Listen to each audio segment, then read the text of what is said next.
एक महीना પછી બી પૈસા ભરી એવી રીતે વ્યવસ્થિત કરશે એટલે ચિંતા કરો કે અમારે નગરપાલિકાની જોઈએ અમને પંચાયત જ જોઈએ એટલે પંચાયત જ જોઈએ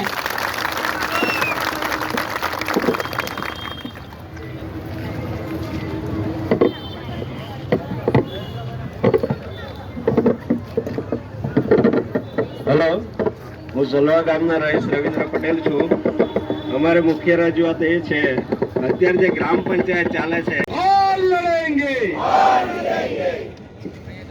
11 ગામો ને અંધારામાં રાખીને કોઈક મંત્રીના ઈશારે મહાનગરપાલિકામાં જોડવાના વિરોધમાં આજે ત્રીજા આંદોલનમાં તમારા બધાનું સ્વાગત છે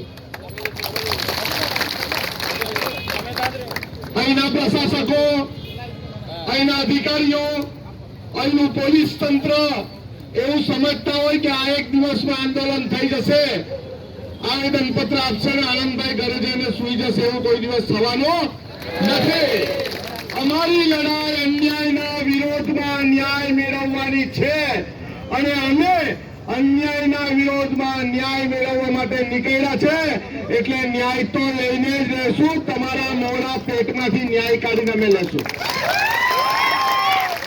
અને કોઈ કોઈ જો ડરાવા ધમકાવવાની વાત કરતું હોય ને, અમે કોઈના બાપથી ગભરાતા ડરતા નથી. તમારે જે કરવું હોય તે કરી લો. અમે ખુલ્લી છાતીએ તમારી સામે લડવા પડ્યા છે.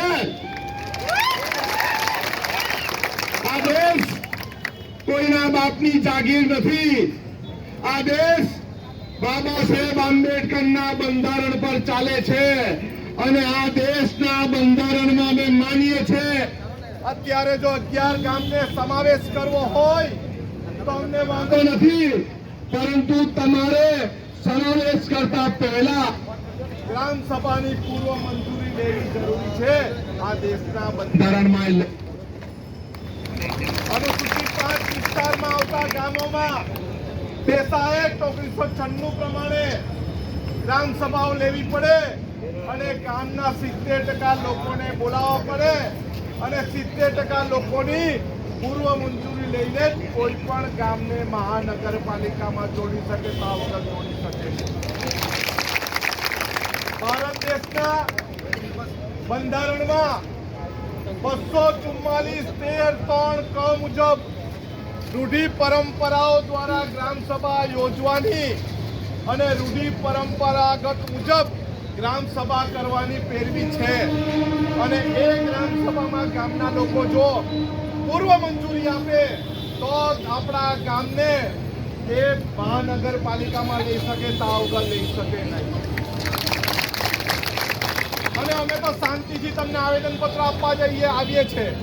અમારે કોઈ ધાંધલ ધમાલ કરવી નથી અને અમે આવેદનપત્ર આપીને તમારી પાસે માંગીએ છીએ કે અમારા 11 ગામના આંદોલનના પ્રતિનિધિને બોલાવો અને એમની સાથે પરામર્શ કરો અને 11 ગામમાં ગ્રામ સભાની પરવાનગી લો, ગ્રામ સભા માટે લેટર લખો અને જાહેરનામું બહાર પાડો અને અમારી ગ્રામ સભા લો. જો અમને ગ્રામ સભા નહીં લેવામાં આવે તો અમે અમારી લડત છોડવાના નથી. અમે અમારી લડત ચાલુ રાખવાના છે. આજે પણ મહાનગરપાલિકાના જે પણ અધિકારી છે એને આવેદનપત્ર આપવાના છે અને જો હજુ પણ નહીં માનશે તો આપણે પ્રતિક ધરણા કરવા માટે તૈયાર છો. તૈયાર છો ને? તૈયાર છો ને? તૈયાર છો ને? આ લડાઈ લાંબી ચાલશે, અટકવાની નથી. પરંતુ મને મારી બહેનો પર વિશ્વાસ છે, બહેનો સાથે છે. અમે અમારી લડત જીતશું, લડશું ને જીતશું. કેટલાક આગેવાનો એવું કે આ તો પહેલે થઈ ગયું. આપણને આપણા ઘરમાં કાઢવા પહેલા કઈ લખાણ પટ્ટી તો કરે કે નહીં કરે? આપણને પૂછે ને પણ અમે ઘરમાં આવીએ કે નહીં આવીએ? આ તો કોઈ પણ જાતની લખાણ પટ્ટી કોઈ પૈસા વગર તમારા ગ્રામ પંચાયતને તાળું મારી દીધું ને કહી દીધું તમે મહાનગરપાલિકામાં ભાઈ તમારા બાપનું ગામ છે કે અમારું ગામ છે? અમારું ગામ છે. અમારું ગામ છે. અમારે નહીં જોડાવો તો નહીં જોડાશું, પરંતુ જો હુકુમી અમે ચલાવવાના નથી. કોઈની જો હુકુમી પર તાત્યા ઘૂંટણીએ બેસવાના નથી. અમે અન્યાયના વિરોધમાં ન્યાય મેળવવા માટે લડવાના છે અને એની લડત અમે 22 તારીખથી ચાલવી છે. અમારી લડત હજુ ચાલુ રહેશે. અત્યારે જો આપણને ન્યાય નહીં મળશે તો પાછા ધરણા પ્રદર્શન આ નગરપાલિકાના પટાંગણમાં કરશું ને? બધા આવશો ને? આ તો ચોક્કસ બધા અમે માસ્તાથી આવીએ છીએ, તમે અહીંયા 10 કિલોમીટરથી આવતા છો તો આવશો ને? આવશો ને? કોઈનાથી ડરવાના છે? કોઈનાથી ડરવાના છે? આપણે કોઈનાથી ડરવાનું નથી અને ડરવાની જરૂર પણ નથી. પરંતુ એક વસ્તુ સમજી લો, આપણે ન્યાય મેળવવા માટે તો લડવું જ પડશે, સંઘર્ષ કરવો જ પડશે, આંદોલન કરવું જ પડશે. પાર Tapi Narmada river link project વખતે પણ 16 જેટલી રેલી કરેલી, તાપ તડકામાં રેલી કરેલી અને અમે એ મોટામાં મોટો પ્રોજેક્ટ અટકાવ્યો છે અને રદ કરાવ્યો છે.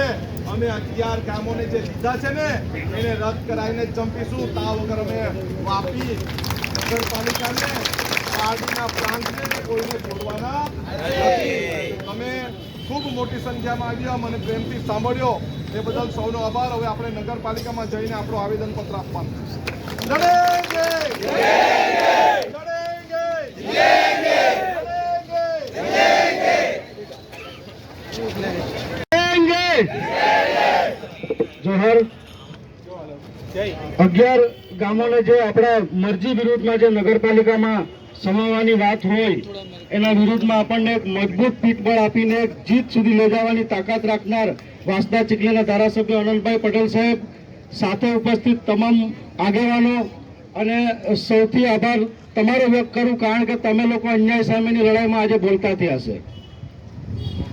વધુ નથી કહેવું, પરંતુ મારે તમને બે જ વાત કરવી છે કે જળ જંગલ જમીન બચાવવાની વાત હોય, આ જળ જંગલ જમીન કોણ છે? આપણી માં છે ને, માં છે ને.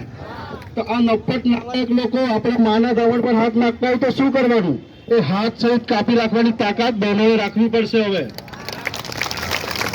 કુંજાલીબેને કીધું કે મેં લોકસભાના વિધાનસભા સબસે ઉપર ગ્રામ સભા, તો એ લોકો ગ્રામ સભાથી ઉપર જઈને આપણે વહીવટ કરતા હોય તો અધિકારીઓની બી ખુલ્લા મંચ પરથી કહેવા માંગુ છું, શાનમાં સમજી દેજો, નહીં તો દ્વેષનો ગુનો તમારા પર દાખલ કરતા પણ અમને આવડે છે. અનંતભાઈ અને એમની ટીમ જેન્યુન કામ લઈને આવતું હોય, પાર્ટી ગયા તો અધિકારી ઓફિસમાંથી બહાર પણ નહીં નીકળ્યો, આપણી બહેનોએ બંગડી ફેંકી. એવા અધિકારીઓને કહેવા માંગીએ છે, અમે જેન્યુન કામ લઈને આવીએ, શાંતિથી કરી દેવાનું, બાકી રોડ પર ઉતરતા આવડે છે. તમારા કેસ થઈ ગયા 1, 2, 3 ને 4, ખેરગામમાં 4 ખોટા ગુના દાખલ કરેલા, કેસો પેસોથી ગભરાતા નથી. આજે પણ તાકાતથી લડતા છે ને, આવતીકાલે બી લડીશું. આપણી રજૂઆત કરવા આપણે શાંતિપૂર્ણ રીતે જતા છે. એ અધિકારીને બી કેમ શું તાત્કાલિક અમારી જે અરજી આવે છે એના પર કાર્યવાહી કરીને અમને અમારા ગામમાં જ રહેવા દેજો, બાકી નેશનલ 56 બી અહીંથી જ જાય છે. આજે અહીંયા બેઠા છે અનંતભાઈ, ખાલી જાહેર કરજો, નેશનલ 56 બંધ કરીશું બધા થઈને. અન્યાય સામેની લડાઈ હશે, તમે બધા એકજૂથ થઈને લડજો, બાકી જીતીશું અને જીતીશું. જય આદિવાસી, જય.